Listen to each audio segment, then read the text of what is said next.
You're listening to No Plot, Only Lore, a podcast about games and the tables we play them at. Your DMs tonight, and every night, are Josh and Chris. You can find us on all podcast platforms, or check us out at noplotonlylore.com. If you like what you hear today, please rate and review the show, and share it with everyone you've ever met. Folks, welcome back to No Plot Only Lore. This week is going to be a doozy because someone is wrong on the internet and they made the mistake of bragging about it. I am, as always, the host that chooses violence, Josh. With me is my diplomatic solution, Kristoffer. I think that we should probably approach this person with calmness and peace and the kindness that we have in our hearts. Absolutely not. I have been thinking about how I'm going to tear this guy a new asshole all day, and it's been the only thing motivating me to finish my work without just screaming into the void. So I feel like I want to take just one moment Okay. and point out the two different approaches that you and I had to this. Uh-huh. Because you very early let me know that you wanted to let this guy have it. Yeah. And I spent the vast majority of today writing out a 1,300-word essay about the history and evolution of role-playing games that we are not going to use. And I spent 4 hours in my work vehicle thinking about how this guy is a cockmangler and needs to be thrown off a bridge. So, preamble. Someone, I don't remember exactly how it came across my feed, but someone linked to an article by a gentleman named the Realm Builder guy, Matthias Suck. Mr. Suck is an amateur TTRPG designer. And for whatever reason, that's pronounced. Suuck, it's got to be Suck. I can't think of anything else it could be. All right. Anyways, Mr. Suck basically made a very self-involved post that TLDR says everything after AD&D is just not D&D. We're all doing it wrong. And Gygax's perfect vision happened in 1960-something. And we should just live with it. And whatever's happening today, while good for you plebs, isn't real D&D. So one thing that I do want to talk about before we get into like the rest of the thing is that like the thing that he's responding to, like I don't know if you watched the interview at all. No, absolutely not. It's about a product that WotC is putting out for the 50th anniversary of Dungeons and Dragons. Okay. And the part that they're referencing in the article was about diversity in role-playing games. They were talking about how things that came about in the first editions of Dungeons & Dragons wouldn't get past their diversity people today. Right, like the fact that you used to be able to be a fight man instead of a fighter, or a magic man instead of a wizard, right? Like these were things that wouldn't necessarily get past the D&D inclusivity folks now. And also, I don't there's understand. a bunch of... Men are the only people who leave the house to adventure, while women stay home and tend to the children. I mean, when it was written, that was a fair... Probably an accurate description of the general mindset at the time. Yeah, like it was a fair assumption that men were going to go out and be warriors. Like women weren't allowed to be in the armed forces at the time. And the stereotypes were that a bunch of guys were going to go out adventuring, right? Like if you look at Lord of the Rings, yeah, there are 2 women and neither of them is necessarily an adventurer. One has adventure thrust upon her, and the other is safe in Rivendell until she like goes across the ocean and commits suicide, or whatever it is the elves do. You know, just based on the ambiguous wording, I think you could make the case that Gimli's a woman. Yeah, no, that's fair. Yeah, that's fair. Even he was kind of coy about it. Yeah. I mean, I think all the dwarves were, and for good reason. Yeah, no, I'll accept that headcanon. Yeah. But like the fact that Dungeons and Dragons started in the 60s meant that there was a very particular mindset that was in vogue at the time that isn't anymore. And the thing that Jason Tondro was talking about is that those ideas don't reflect D&D anymore. Right. Those are not D&D. That is not D&D. And so what our weasel friend here decided to do is that realm builder guy is take that in a whole ass different direction and talk about how everything after 3rd edition is crap. No, he even said 3rd edition was crap in a sense. Oh yeah, because this guy has said basically the game came out almost perfectly in 1974, and everything printed after the millennium is garbage. I don't think I caught the Will Smith reference when I was reading the article. I inferred it from his obvious undertones. Okay, I wasn't sure if there was just like a separate interview where they were playing like Wild Wild West in the background or something. Yeah, no, as the party is getting jiggy with it, they are... he literally said the game ended in 1999. We had 25 years of a perfect role-playing system as birthed immaculately from the forehead of Gary Gygax, and then these dang liberals ruined it, or whatever his point was. Sorry. I'll be the first to admit that I am prone to overgeneralizing sometimes. Like, I don't know if you remember the blog that I ran back in the day, but there was definitely a time where I said something to the effect of, like, 4th edition is mathematically perfect. Which is just, like, factually inaccurate. But it's for the sake of the hyperbole. That's the kind of, like, broad strokes generalization that I can get behind. That's just because you like 4th edition. I don't just like 4th edition. I like speaking in ridiculous absolutes, knowing that they will absolutely get under someone's skin who can't help but respond to my incorrect statement. Well, and like I got my shit verbally kicked in by one of the asshats that designed an OSR game, and then later turned out to be like beating his girlfriend or whatever.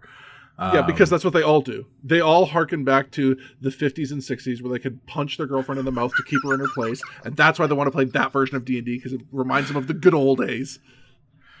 Oh my god. All right. Okay, anyways.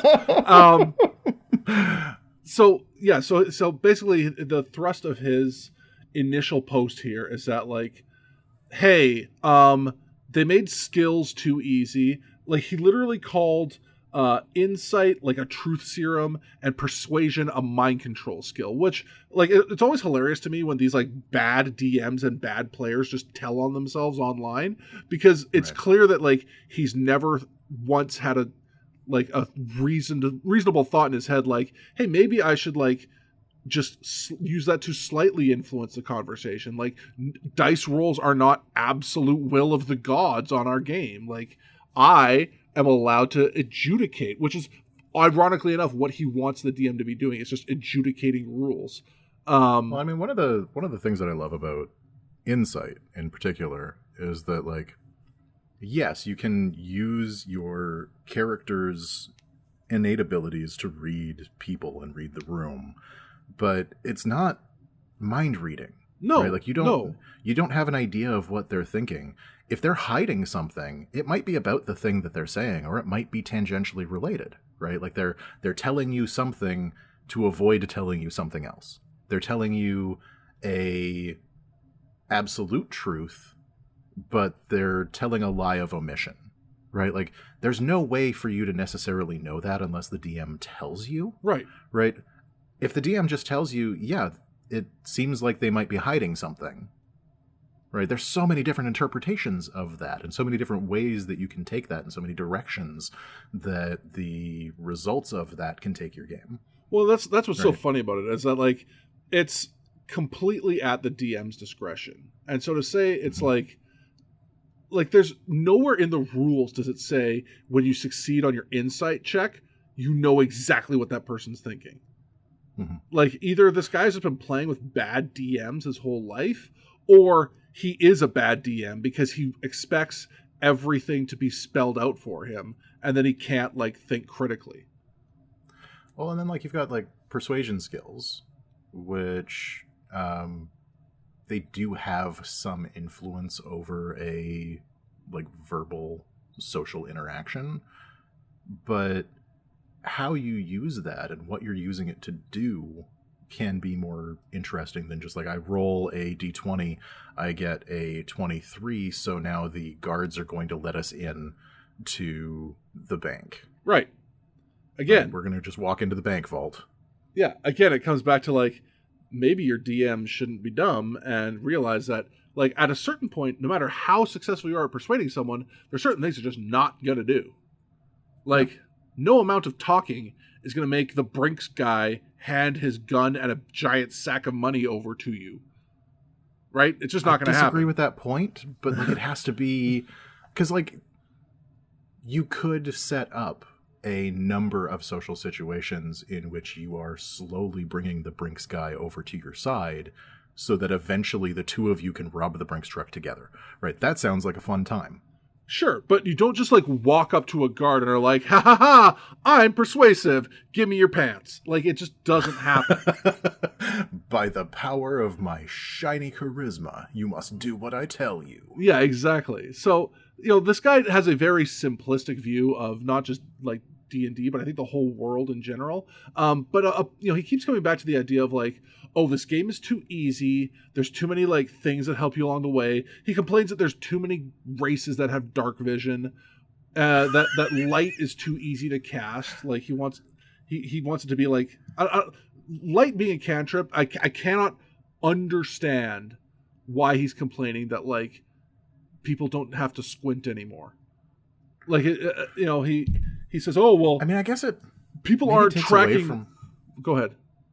Maybe it takes away from like some of the horror elements that he prefers to play with. Then like, go play a horror game. This is an adventure game. Those are two different genres. And even then, they don't have to be.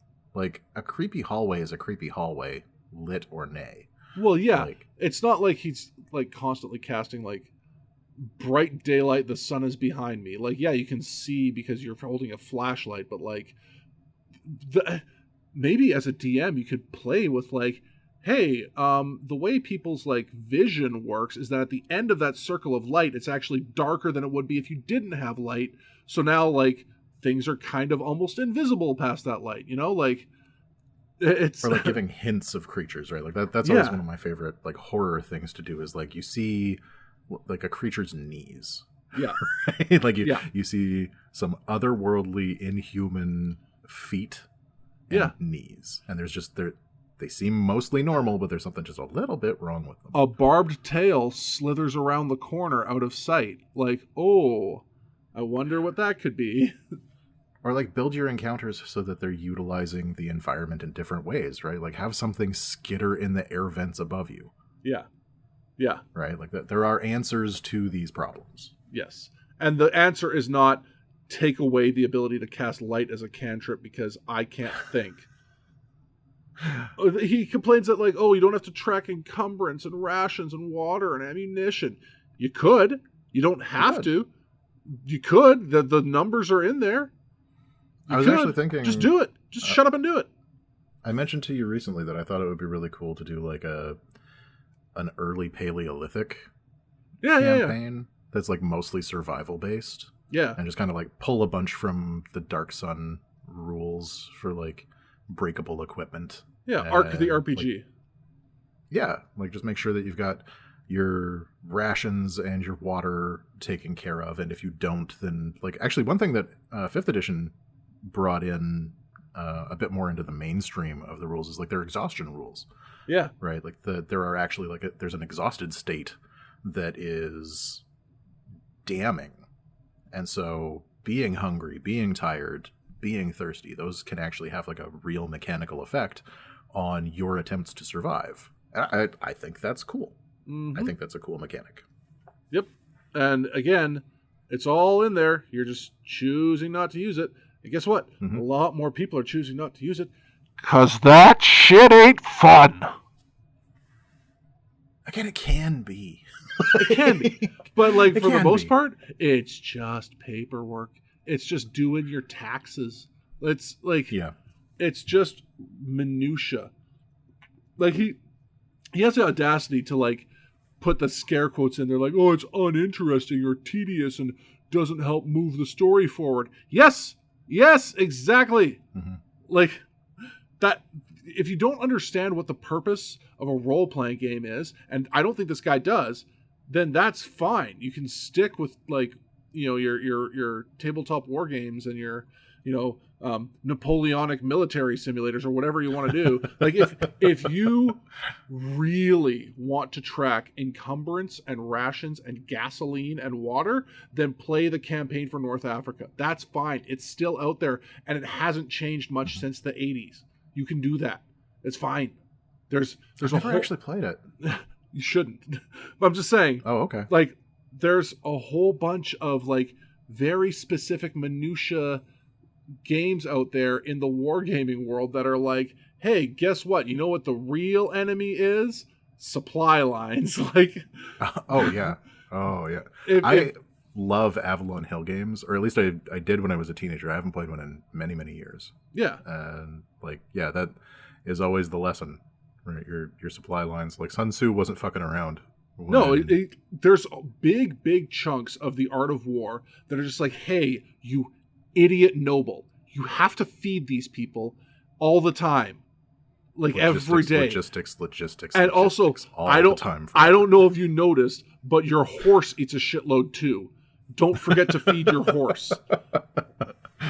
Like there's a whole series that they could just call Logistics the board game, and I'm sure this guy would love it. He just didn't realize it exists because he was so stuck in the idea that elves are the only way you play on a tabletop. When he realized he could go be Twilight Imperium? Germans. I mean, we're not going to go down the rabbit trail of how much I dislike Twilight Imperium, but yeah, like I'm just saying, there's he seems to like one thing, and he's mad that the thing he used to like isn't that thing anymore. It's a better thing. Except it's a more accessible thing. Oh, sure, it could be. He seems unable to think creatively and needs everything else handheld for him so that he can point back to the book and say, no, it says here that I'm allowed to do that, or I'm supposed to do that, or you're actually, you've got 3 arrows left. So like rolling back a few episodes where we were talking about like criticism and bad faith criticism. Yes. One of the more common versions of bad faith criticism that I see is the idea that releasing something new has ruined your childhood. Right. You have a new Star Wars movie that has come out that because it exists has ruined all of the other Star Wars movies for you. Yeah. Which I have always found a little difficult to wrap my head around because A New Hope is going to continue to exist. Right. Empire Strikes Back doesn't disappear because Rey is a Skywalker now or whatever. Spoilers for the sequel trilogy that everybody's already seen. But like the idea that new things in gaming, new editions of a game have ruined the old edition, you can still just play first edition D&D, bruh. Yeah. It's there. Like I will say, okay, never mind the fact that like we're talking about 2 very different mediums here. But the point I think is even stronger on the RPG side because like once you own the books, you just own those books and no one can ever take them away from you, right? But I understand being excited for something that you think is going to like give you more of a thing you already love and then being disappointed that it's not what you thought it was going to be. I think that's like a valid feeling to have, but like you said, it doesn't make the thing you already liked go away. Like I can say I'm not a fan of the sequel trilogies. I don't think they're very well written, and I don't think they're true to like the Star Wars that had been established up until their release. But I can also choose to just never watch them again and enjoy the other 5 movies that are good. I mean, we're both old enough that we were around when the prequel trilogy came out. And, like, I remember a lot of the backlash, very similar backlash to the Phantom Menace. Right? Like, there was a solid, like, week where everybody was totally thrilled about the Phantom Menace, and then immediately after that, everybody was like, was it a good movie, though? Right. And that's the thing. Like, there's definitely parts of that movie that will trick you into thinking it was a good movie.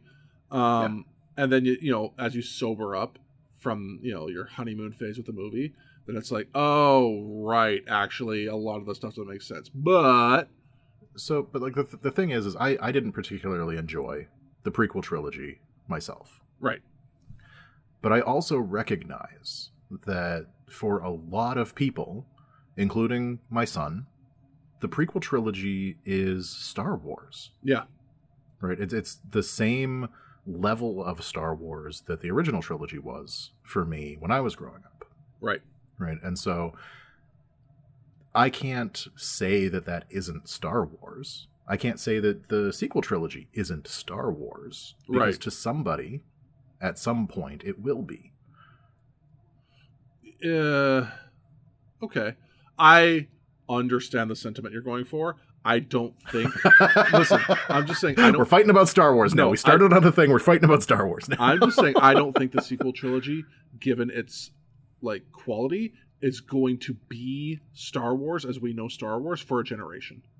I think thought that about the prequel trilogies too. Okay, that's fair. I think the prequel trilogies are a cut above the quality of the sequel, but that's neither here nor there. I think there is Star Wars stuff out there now that will be that for people, and they're going to have a Disney Plus subscription to see it, but it's out there, right? I just don't think that those specific pieces, but I understand what you're saying.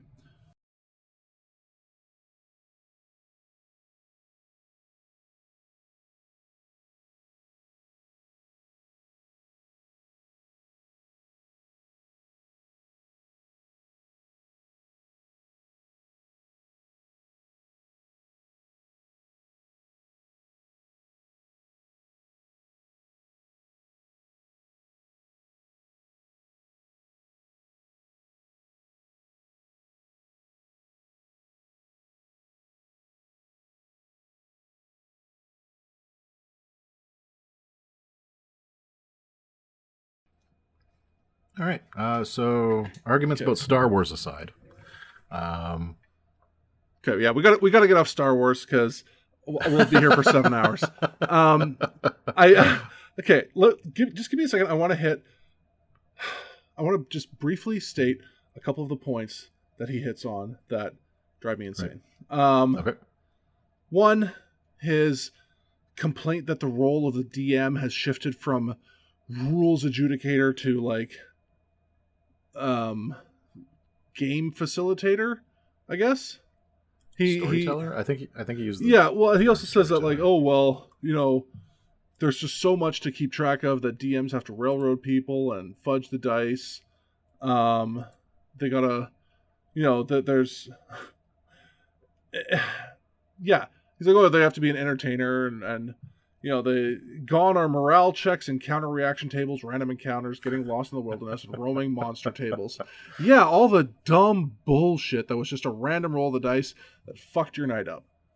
Yep, that's gone. Pleasure to meet you. Yeah. You know, he says combat is a slog that can chew up hours, only if your DM wants it to be. And only if you're bad at combat. Yes. He simultaneously complains that every character is optimized for combat and combat alone, and then complains that combat takes forever. Except that first edition D&D was a lot of combat. Like, the vast majority of the book was how to kill people. That's all it was, because there wasn't anything else. Because it was a war game. You know? There were some notes about how to draw a map on some graph paper. Yeah, great. I mean, also, like, this guy clearly has never... Like, again, he hasn't had an original creative thought in his life. 4th edition introduced the idea of minions. Do you know how often Yep. I use minions? All the time. Literally every game. Do you know where I Literally find every them in my 5th edition handbook? Nowhere. It doesn't exist. I made it myself. I mean, it's not really all that hard. You just take a normal monster and you make their hit points 1. Yeah, and then maybe like increase the amount of damage they do a little bit. That's it. You can. I feel like the lethality is already really strong depending on like how many monsters you have. Like action economy is a big deal to try and balance. 5th is more lethal for sure. And the reason that they had the minions boosted a bit in 4th edition because, characters had more health, but no, whatever. I like dangerous things that you can overcome quickly. Mm-hmm. Yeah, and having like a small platoon of dudes for your heroic characters to chew through is fun. Everyone loves rolling a fistful of dice when they target fireball on like 7 goblins. Mm-hmm. It's just great. Mm-hmm. So he complains that, I definitely ran 5th edition for many groups in long-term campaigns. And then he says the mechanical shortcomings of 5th edition ended the campaigns. I am calling 200% horseshit on this. I would be interested in knowing which mechanical shortcomings he's talking about, because there are some. Like I'm not gonna sugarcoat the mechanical shortcomings of your game ended at level 20 because you couldn't think of like epic tier content. Again, that's on you. I mean, the bigger problem with anything over like level 12 is that the action economy does get crazy, which is actually helped by minions. Like having minions helps reduce player action economy by quite a bit. Yeah. So that's a good thing to add, especially in like the later levels. Yeah. Is you have other things to soak up some of those like 43 attacks that your fighter has. Yeah. Also, like, he talks about how he loves AD&D and basic D&D, and apparently them and like old stuff like Castles and Crusades and the Hyperborea and Swords and Wizardry like help create the quote-unquote perfect game for him and his players. Like, I'm not buying it. This is one guy's love of a very specific style of play, and to say that like, most of my players are kids age 9 to 14 or only know 3.5 or 5. Okay, sure. Yeah, I'm sure those guys love going back to a restrictive system that kills them instantly, where they can't figure out. You have to roll dice to see if you can make it down the hallway because you trip over your own feet and fall into a spike pit. Great. Super fun. Again, it can be fun. Like I have played a couple of like one-off campaigns or like one-shots using 1st edition rules, and they have been a good time. Sure. But like to say that because there's such a fundamental difference between that style of play and what Dungeons and Dragons is now, that it's just not Dungeons and Dragons is asinine. Agreed. Yeah, so I mean, first of all, he says some things, especially in the follow-up post, about like the expressed intent of Gygax, Arneson, Holmes, Cook, etc. And I'm like, you're talking out of your ass. But first of all, he says, the moment Gygax lost control of TSR, it lost the original design intent. So AD&D 2nd edition yeah, his fit beloved version is not the intent of Gygax, which, great, thanks for countering your own argument. But second of all, how the hell would you know? Like, you're not Gygax. Gygax is dead. Unless you have powers I'm unaware of, you can't be questioning him on the 5th edition rule set and whether or not it follows in his perfect laid out plan for the game into infinity. And it feels kind of strange to think of like Dungeons and Dragons as envisioned by Gygax compared to what was being played even as like late as the 80s and 90s, right? Like there are aspects of Dungeons and Dragons that didn't catch on until the game had finally reached like the West Coast in the US, where like the Californian gamers who had never played with Gygax or Arneson, right? Like this was when the game was finally like getting out there and getting like disseminated to various groups of people that didn't personally know the original designers. Yeah, and they started pretending to be the characters. And it wasn't until that point that we actually got like the role play part of a role playing game. Right. Until then it was just a miniature war game where your team was fighting against a game master who controlled the bad guys. Right. It was just a small scale tactical war game. And it wasn't until we started seeing some invention on top of that and some innovation on top of that that role-playing games became the thing that we know them as today. Oh, but Kristoffer, that those were not Gary Gygax himself, so obviously they're not. That's not D&D either. So D&D, if it involves any role-playing, is not D&D. Well, I mean, there's the big thing with D&D and like the way that it has changed is that it's changing in reaction to the same cultural influences that everything else is, right? Like, I mean, cultural improvements? Not just the improvements, it also reflects some of the less great stuff that we see in cultural movement, right? Like the glorification of systems that hurt various people is definitely a theme that ran throughout second edition D&D and continued to a smaller degree in third edition. And it wasn't until we started getting into like the fourth edition and fifth edition discussions that we were talking about inclusivity. Like, again, my old ass blog, there was a lengthy post about the art direction in D&D and how Dungeons and Dragons 3rd edition for a while pulled back on the hypersexualization and then slowly started sprinkling it back in over the lifetime of the product. And then like talking about pulling that back again and making it a bit more inclusive for other kinds of players.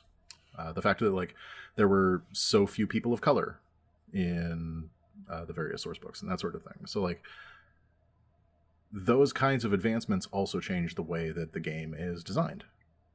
Right, yeah, like that's what I'm saying. Like as we as a society improved, our attitudes that we put into game design and publication also improved.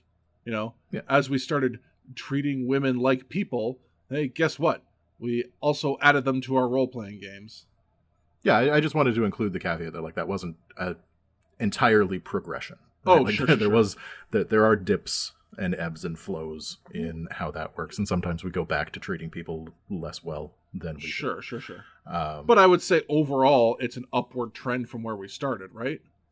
Oh, for sure. And I think that like the original statement from the interview is a reflection of that. Yeah. Right. Like that's the type of attitude that they're looking for with those. But like the other cultural influences that we would be looking at is like if you look at the postmodern era of the 1980s and 1990s, right? Like everything was talking about like deconstructing ideas and art, right? Like art started becoming about like what is art and what isn't art, definitions of like how do you create art, and that was also impacting other types of creation and other types of design. And so D&D 3rd edition carried some of those concepts into it, and it does have a fairly like cynical worldview in a lot of ways, where later versions of the game are a bit more hopeful.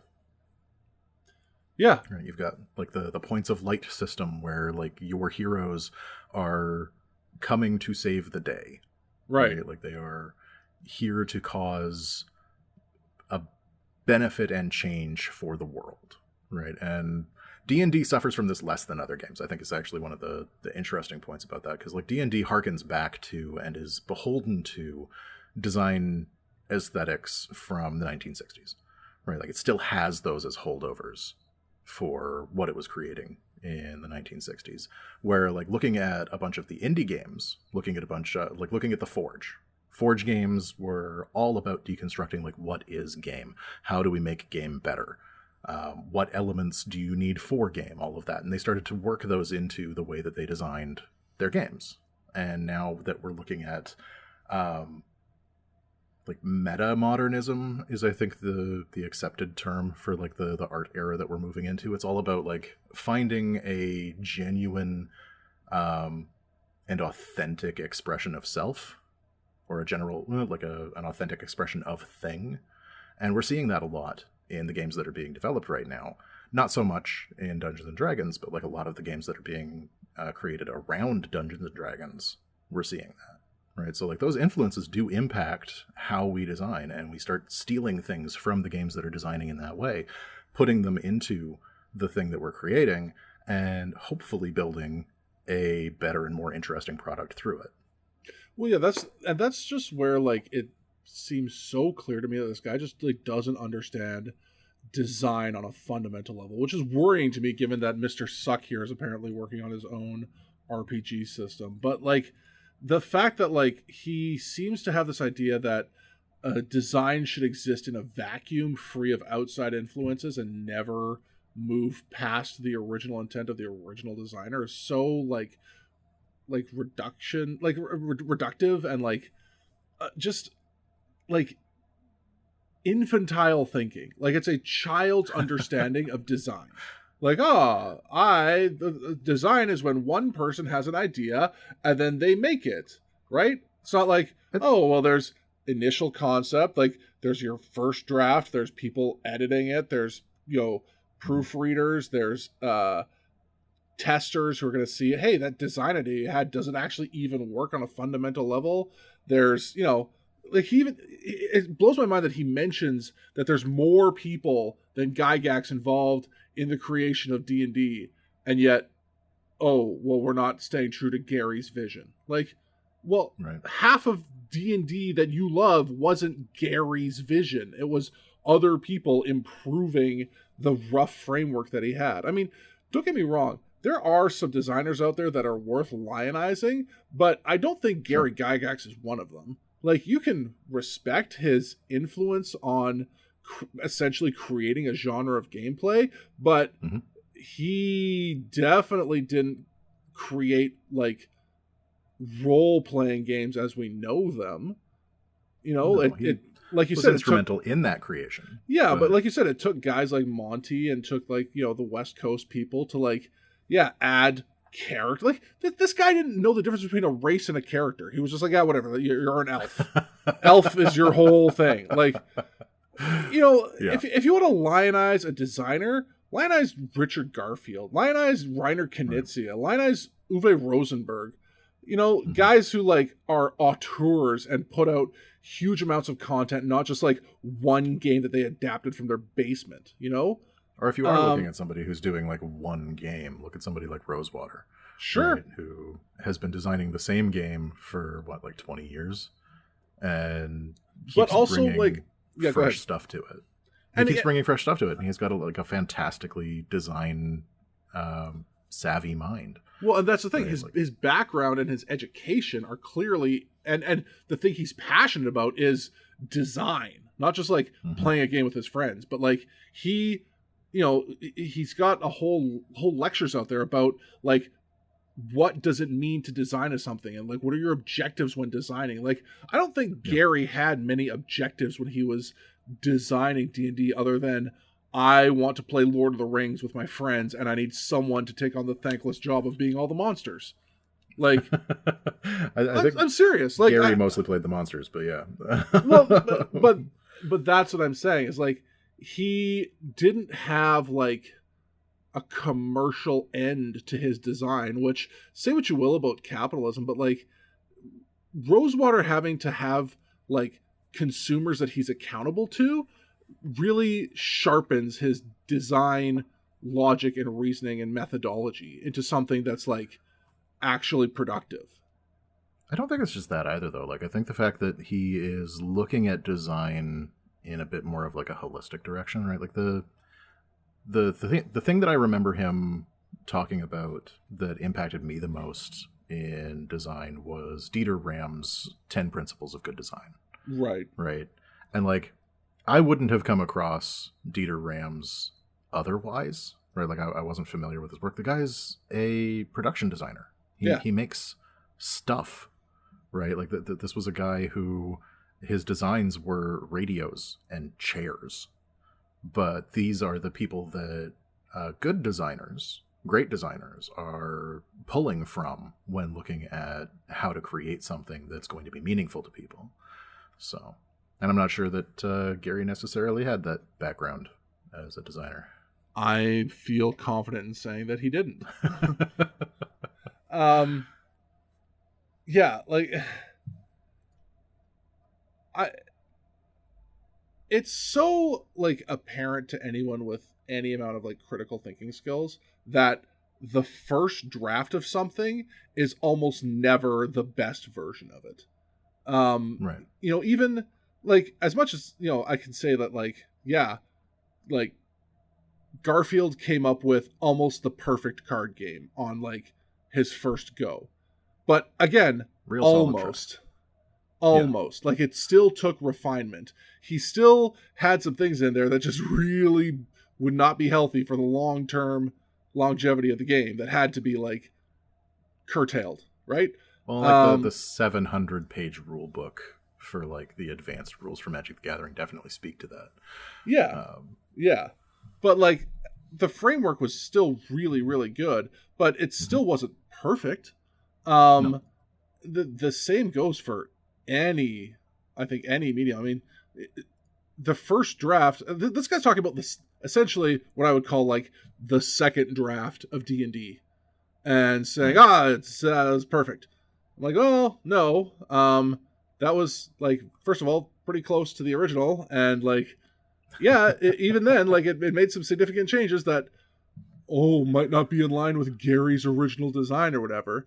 But like, think of any medium that requires like input from other people in the final product. Like, well, the example I gave before when I was talking to you was thinking of Doom, the video game. If you look at, so Doom Eternal came out a couple years ago now, and people loved it, like for a variety of reasons. The gameplay has been refined to something that's like, it's almost like a rhythm game of violence. And the character of who the Doom guy is has been sort of distilled down to this like mysterious badass who even the Satan is afraid of. And like the world that's been made about like, okay, what kind of universe does Doom exist in? What has happened to Earth, and where are these demons from, and what are they doing now that they're here? That took, 30 years? No, more than 30 years, like 40 years of refinement? And pulled from so many different other games and like designs to be able to achieve the thing that it achieved. Right, but this guy would fire it up and look at it and be like, oh, it's not 2D sprites? That's not John Carmack's original vision, so it's not good. That's not Doom. That's not Doom anymore. That's just an action game. That's fine for you, but I prefer Doom, the real Doom. Like, shut up, you toolbag. I'm so sick of these OSR elitists who are like holding the 1960s over everyone's head and being like, this is when society was perfect. Like you said it earlier. They're like mega gamers. Right. Yeah. Make America great again of gamers. Yeah. Yeah. Well, I mean, I think the catalyst for the old school renaissance, like I remember there have always been people who played old school versions of games, and there have always been old school versions of games. Like Palladium Books is still putting out books, and they've been an AD&D clone for 30 plus years. Do what makes you happy. the real catalyst for it was like 4th edition. Yeah. Right? Like people were railing against the design of 4th edition, saying that it was like stealing from World of Warcraft, and that they didn't like the fact that fighters had so much to do, and whatever other ridiculous complaints they had about it. And while the OSR really picked up steam during that, they fell off quite a bit after 5th edition came out. Good. And 4th edition is having a bigger impact on newer game design. Right? Like, games are coming out that have 4th edition mechanics baked into them. And that's because they were good. Yeah, because they took influences from more than just one guy. Yeah, maybe it did pull some stuff from World of Warcraft. Okay, the most successful RPG of all time. To be fair. Yeah. Right, like, World of Warcraft stole from D&D well before D&D ever took anything back from World of Warcraft. Oh, yeah. No, don't get me wrong. Like digital RPGs have just stolen from D&D and whatever for as long as they've existed. Mm-hmm. That's fine.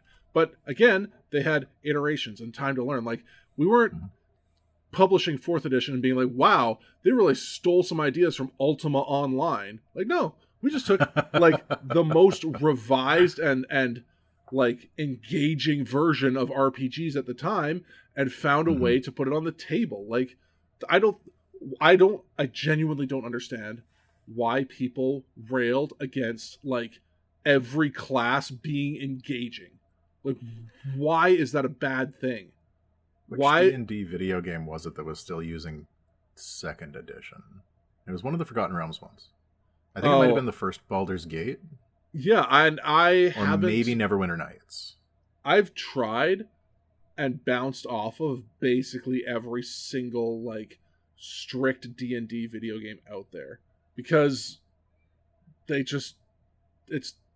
they're not for that medium, right? Yeah. I was just thinking that it would be kind of funny to say that, like, if it was the first Baldur's Gate, on 2nd edition, that 3rd edition bit off of Baldur's Gate real hard. Well, hey, good for them. Like, you know, frankly, I know, like, Baldur's Gate 3 is just, like, 5th edition light and taking some things and, you know, but, like, I wouldn't be mad if whatever, you know, 6th edition turns out to be steals some ideas from Baldur's Gate 3 and it's like, oh yeah, we could trim some of the fat here. That's okay. I actually had a new player on my table yesterday. Somebody who had never actually played sit-down D&D before. And his entry into it was Baldur's Gate. Yep. Right? Like, he came in talking about how he was going to use his training montage on Baldur's Gate 3 to totally own D&D. And he had a lot of fun. And he had that introduction to the game already. So, like, he knew a lot of the mechanics that a first-time player wouldn't have when I first started playing. Yeah, I think Baldur's Gate probably puts you 75% of the way there. Yeah. That's fucking great. Good. Yeah, head start. Yeah. Go play some World of Warcraft and we'll bust out our 4th edition books.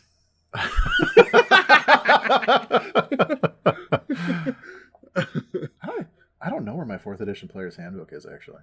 Oh, I just moved all of my stuff into a little receptacle there, so I know exactly where everything is, unfortunately.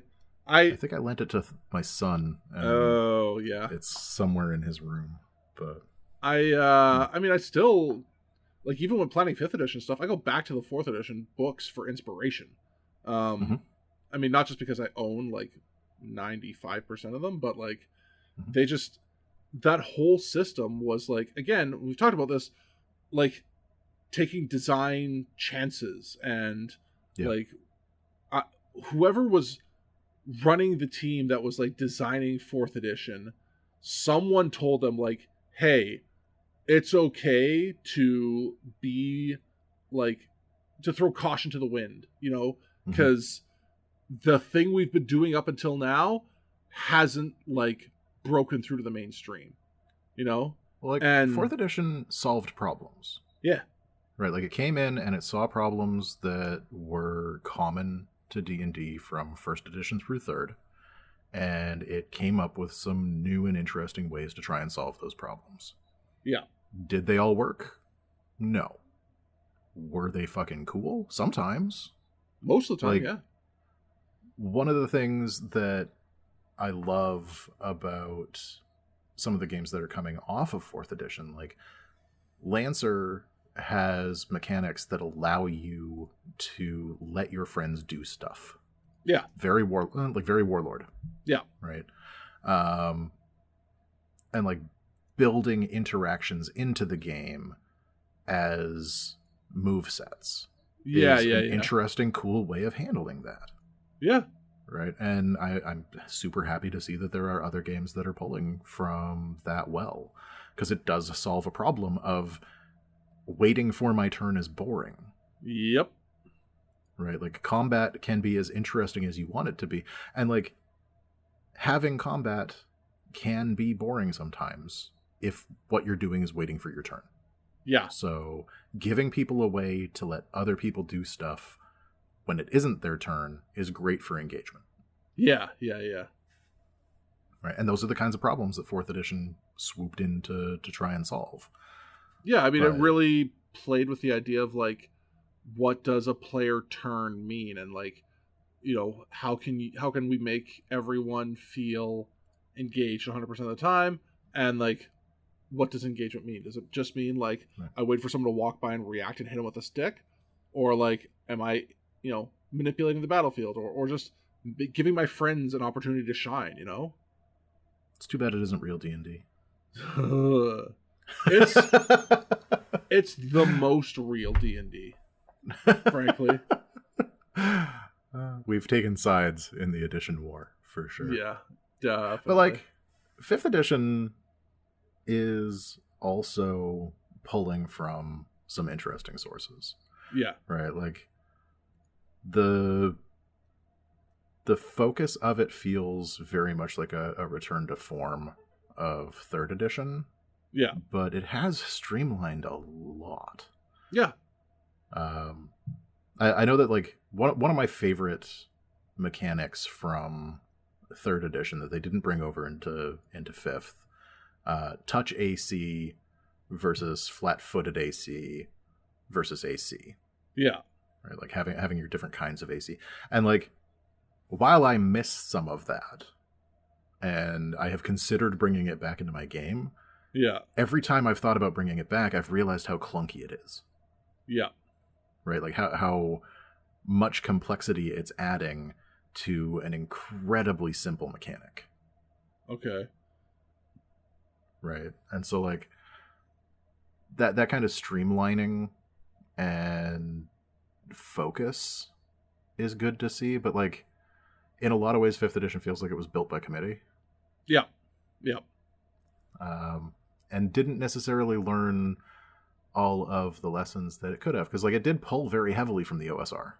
Yeah. Right. Like, which I think was to its detriment, but okay. Yeah. I mean, one of the guy that came and like talked to me about my hyperbole was credited on the book until they took him off. Yeah. And like he's very strongly into the OSR side of things. Like he wrote one of the bigger OSR books that's kicking around. And so like having those influences in the game and like touting it as a return to form. Yeah. Kind of means that some of the other influences that they could have been pulling from, they didn't. Yeah. Right, like a lot of the narrative tools that they could have been bringing in, they didn't. So, well, and so my biggest frustration with 5th edition is that it felt like a big step back to satisfy a portion of the audience that was never going to be satisfied in the first place. right. I have been like TTRPG adjacent since like junior high, right? Mm-hmm. Like I was involved with like every other toy in the comic shop except for D&D, you know? Because it like it was sort of inscrutable, you know, it mm-hmm. I could see the kind of people who were attracted to it, that I just did not want to be associated with, and Right. nothing about it fired the imagination. It just seemed like the kind of weirdos who have now migrated over to like this sort of OSR group. But when 4th edition came out, it definitely like that, like even now, ideas for characters just based on Mm-hmm. like the races and classes that were unique to 4th edition still pop into my head every once in a while. Cause I'm like, oh man, how can I make that happen in 5th edition? And then I reverse engineer it, you know? Your sorcerer that turned into a warlord. My sorcerer that turned into an invoker. That Oh, okay. well, actually, yeah, I had both. Yes, the current sorcerer I'm playing is a combination of an idea I had for an old invoker plus, yeah, like the warlord who just like grabs other people and makes them do shit for him and moves them around the battlefield. Mm-hmm.